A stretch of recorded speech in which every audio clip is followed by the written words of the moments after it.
Selamat pagi Bu Apua, perkenalkan nama saya Gabriela Marsa Felicia dari kelas 9A nomor absen 17 dan juga teman saya Rafael Brian Labong Pratama dari kelas 9A nomor absen 21 dan juga teman saya Mati Xiao dari kelas 9A nomor absen 20. Kami akan menjelaskan tentang sistem reproduksi pada manusia, pria dan wanita.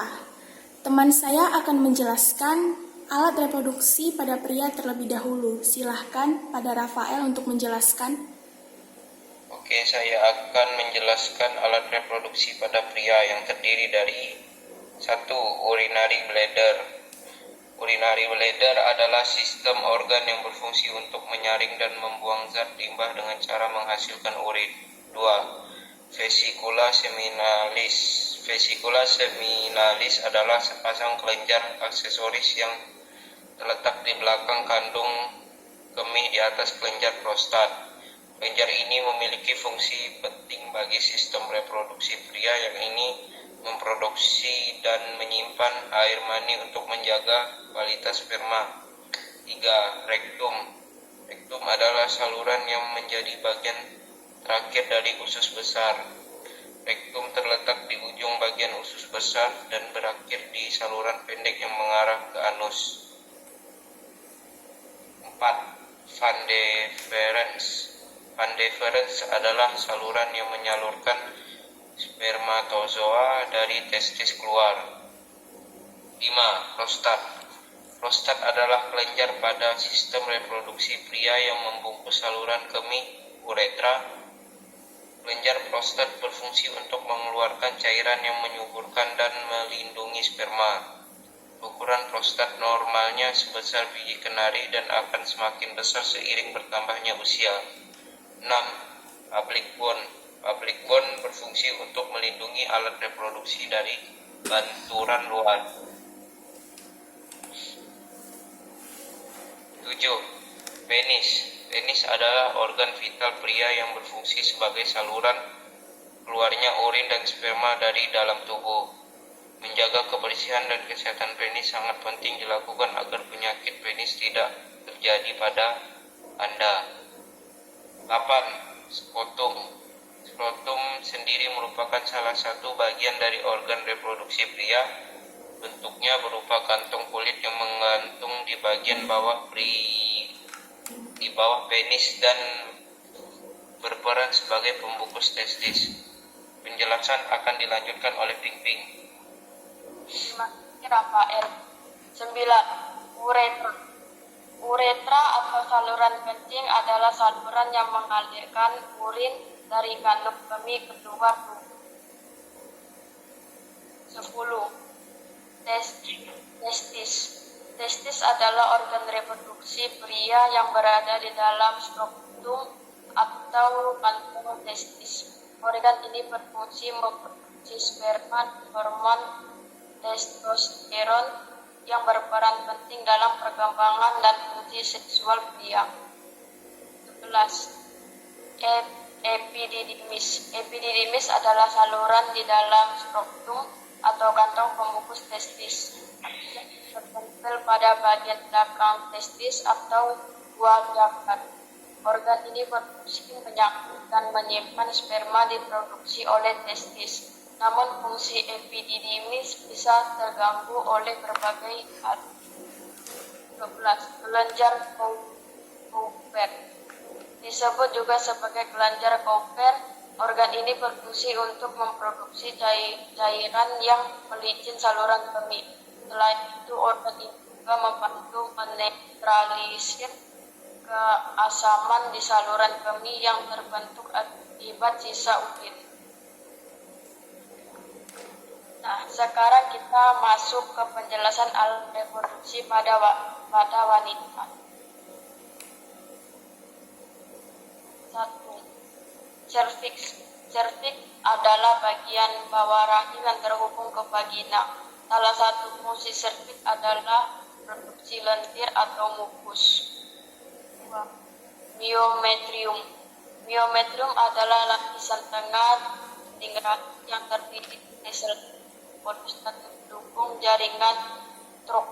strukma dan pembuluh darah. Berfungsi untuk kontraksi dan relaksasi rahim dengan cara melebar dan kembali ke bentuk semula seperti bulannya, juga di masa kehamilan.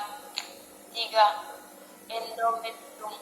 Endometrium adalah lapisan terdalam pada rahim yang terdapat tempat rahim dan tempatnya menempelnya ovum yang telah dibuahi. Diperlukan waktu sekitar 4-5 hari setelah pembuahan. Di dalam lapisan endometrium terdapat pembuluh darah yang berguna untuk menyalurkan zat makanan ke lapisan ini.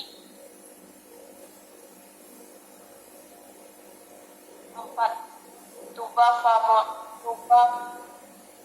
Fallopi adalah saluran dengan panjang sekitar 10-13 cm dan diameter sekitar 1 cm yang menghubungkan antara hidung telur atau ovarium dan rahim.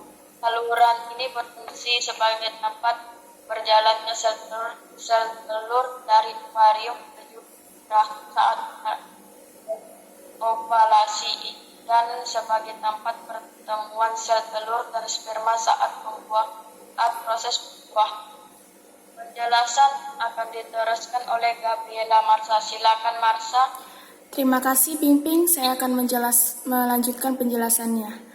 5. Uterus. Uterus atau juga disebut rahim adalah organ otot berbentuk buah pir terbalik dari sistem reproduksi wanita yang terletak di antara kandung kemih dan rektum. Uterus berfungsi untuk memberi makan dan menampung sel telur yang telah dibuahi sampai menjadi janin atau sampai siap untuk dilahirkan. Fimbri merupakan serabu atau silia lembut yang terdapat di bagian pangkal ovarium, berdekatan dengan ujung saluran oviduk. Fimbri proyeksi bersilitas seperti jari yang berfungsi menangkap sel telur dari permukaan ovarium. 7. Ovarium. Ovarium yang berukuran sebesar biji kenari ini merupakan bagian dari sistem reproduksi wanita. Ovarium berfungsi menghasilkan sel telur tiap bulan atau mulai dari masa pubertas hingga menopause, serta memproduksi hormon estrogen dan progesteron. Vagina. Vagina adalah bagian dari sistem reproduksi wanita. Vagina berfungsi sebagai saluran penghubung ke rahim dengan labia dan vulva sebagai jalan masuknya. Di ujung dalam vagina terhubung langsung dengan serviks atau leher rahim. Vagina digunakan tubuh untuk mengeluarkan menstruasi yang berawal dari rahim. Nah, ternyata manusia juga termasuk mamalia. Manusia berkembang biak secara kawin atau generatif. Perkembangbiakan secara kawin terjadi karena ada proses penggabungan antara sperma dan sel telur. Sel sperma dihasilkan laki-laki dan sel telur dihasilkan perempuan. Melalui perkembangan dari buah sel telur oleh sel sperma, di mana sel sperma menempuh perjalanan sejauh 18 cm dan dengan kecepatan 2,5 cm per 15 menit. Sperma umumnya sampai setelah 45 menit. Pembuahan harus terjadi dalam waktu 24 jam setelah sel telur dihasilkan, saat itulah janin terbentuk. Demikian presentasi dari kami. Mohon maaf jika ada salah kata yang disengaja atau tidak sengaja. Terima kasih.